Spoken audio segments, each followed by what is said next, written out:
सबसे पहले तो ये स्पष्ट होना चाहिए कि हर आदमी को प्रीमियर मेडिकल कॉलेज में आने की आवश्यकता नहीं है. Only about 2, 3, 4% of the people need to come to these institutions because their condition requires that. Most people can manage at a DCHC facility which has oxygen beds available. हमारे जो DCH है उसमें एडिशनल फैसिलिटी यही है कि ventilated beds भी available होते हैं और ICU फैसिलिटी अवेलेबल होती है. बट बहुत ज़्यादा लोगों को ICU और वेंटिलेशन की आवश्यकता नहीं होती है.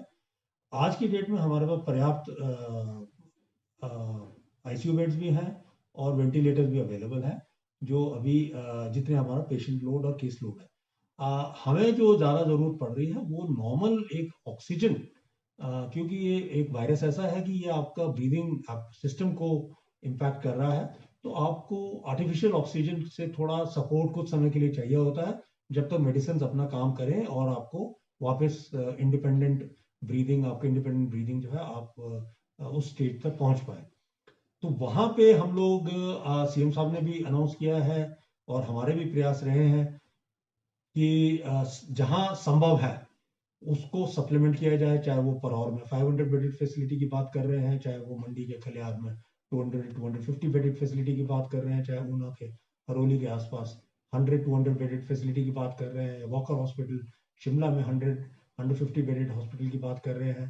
तो ये जहां संभव है निश्चय ही हम लोग कोशिश कर रहे हैं कि किसी को हम ये ना बोलें कि sorry we have no beds for you.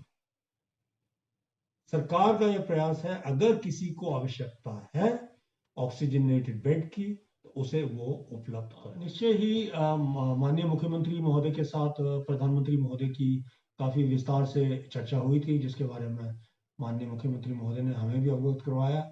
प्रधानमंत्री महोदय स्वयं भी चिंतित हैं कि हिमाचल जैसे छोटे स्टेट में इतनी रैपिडली ये बढ़ी है, तो उन्होंने भी चिंता जाहिर की थी.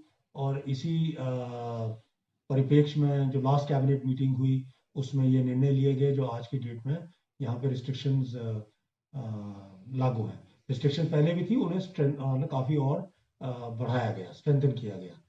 तो उसके अलावा जो जहाँ तक ये एडिशनल हमारे को सपोर्ट की बात है, जैसे ये सिलेंडर के कहा मैंने, ऑक्सीजन एलोकेशन के बारे में कहा, उसके बारे में भी हमें पॉजिटिव